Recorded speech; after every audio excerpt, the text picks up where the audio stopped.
Teoría molecular de la materia. Observemos algunas propiedades de la materia que han conducido a la teoría cinético-molecular.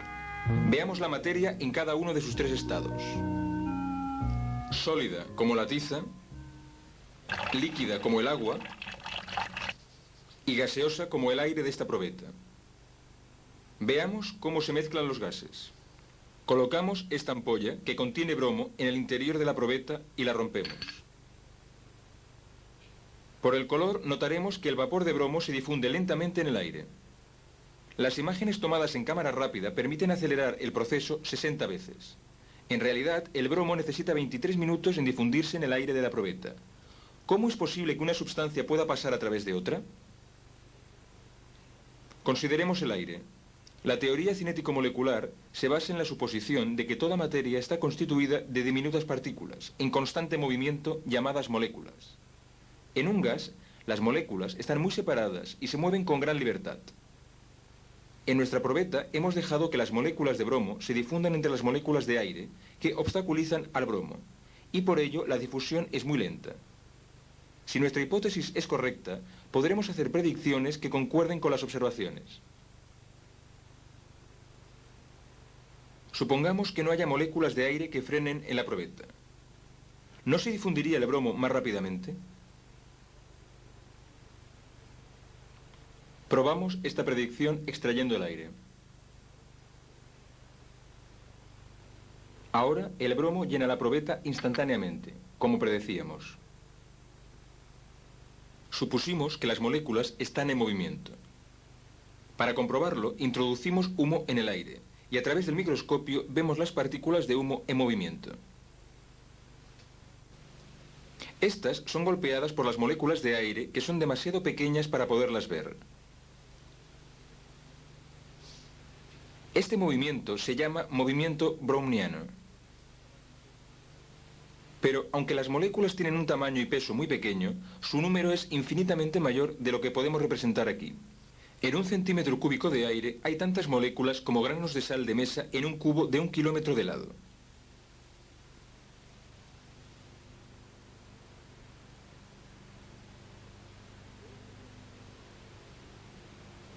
De este modo, existe un número inmenso de moléculas bombardeando continuamente las paredes del recipiente. Lo ilustraremos con pequeñas esferitas en un cilindro con un émbolo móvil. Ponemos las esferitas en movimiento. Cada una muy ligera comparada con el émbolo, pero su velocidad y la frecuencia de sus impactos produce una presión continua suficiente para levantarlo.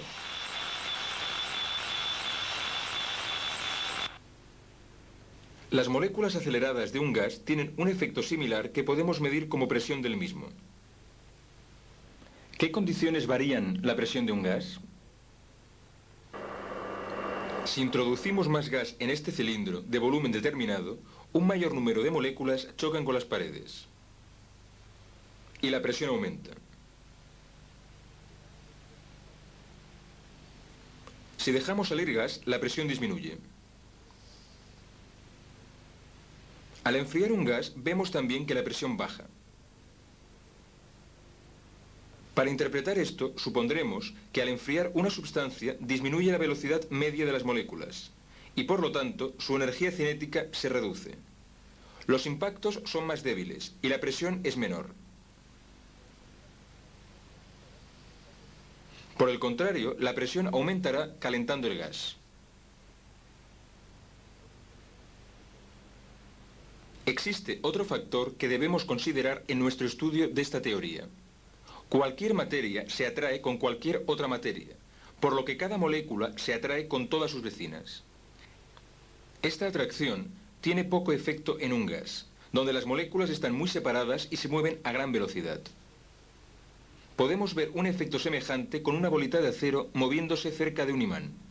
Esto afecta poco a la bolita, si pasa rápidamente, pero si reducimos su velocidad, el efecto aumenta. Si reducimos la velocidad de las moléculas de un gas al enfriarlo, la interacción aumenta, obligándolas a unirse y pasando a formar parte del estado líquido.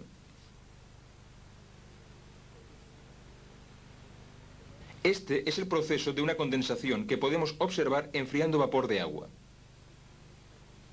Un número determinado de moléculas ocupan en estado gaseoso un volumen mucho mayor del que ocupaban en estado líquido.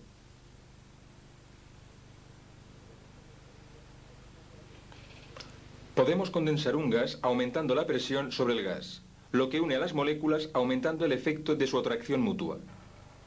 De la misma forma que el imán atrae más y más a la bolita al pasar más cerca.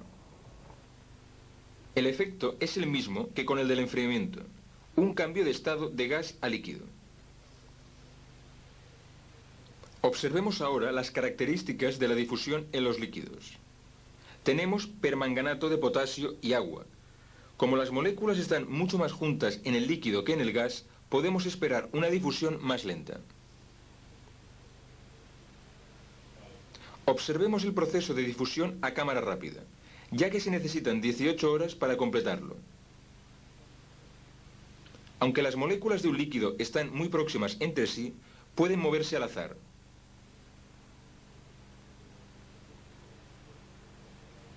El movimiento browniano de las esporas suspendidas en el agua evidencia dicha capacidad. Se agitan constantemente al ser golpeadas por las moléculas del líquido. Ahora observaremos un cambio del estado líquido al sólido. Enfriamos este hiposulfito fundido y vemos que se forman cristales. Las moléculas del sólido no están necesariamente más próximas unas a otras que las del líquido, pero no pueden moverse al azar. Las fuerzas de atracción las mantienen unidas en una estructura fija. Obsérvese la forma simétrica de los cristales. Pero incluso en un sólido persiste algún tipo de movimiento que aumenta su amplitud al calentar el sólido, en este caso hielo. La energía cinética de las moléculas aumenta. Finalmente, el movimiento llega a ser tan enérgico que vence a las fuerzas de atracción. Ahora, las moléculas se mueven al azar y el sólido se ha convertido en líquido. Observemos que mientras el hielo se funde, la temperatura permanece constante en el punto de fusión, puesto que la energía calorífica que suministramos se consume para romper la fuerza de atracción. La energía cinética de las moléculas no aumenta. Solo cuando el hielo está fundido, la temperatura sube si continuamos calentándolo. Otra vez, suspendemos esporas en el agua y vemos la aceleración del movimiento molecular al ir subiendo la temperatura de 20 grados centígrados a 70 grados centígrados. Algunas de las moléculas con más energía pueden liberarse de las demás al alejarse de la superficie del líquido. Esto es la evaporación, y su efecto es enfriar el líquido restante, puesto que la pérdida de moléculas de alta energía hacen descender la energía media y, por consiguiente, la temperatura. Si extraemos fuera el aire y dejamos evaporar el agua, rápidamente el líquido pierde tanto calor que llega a congelarse.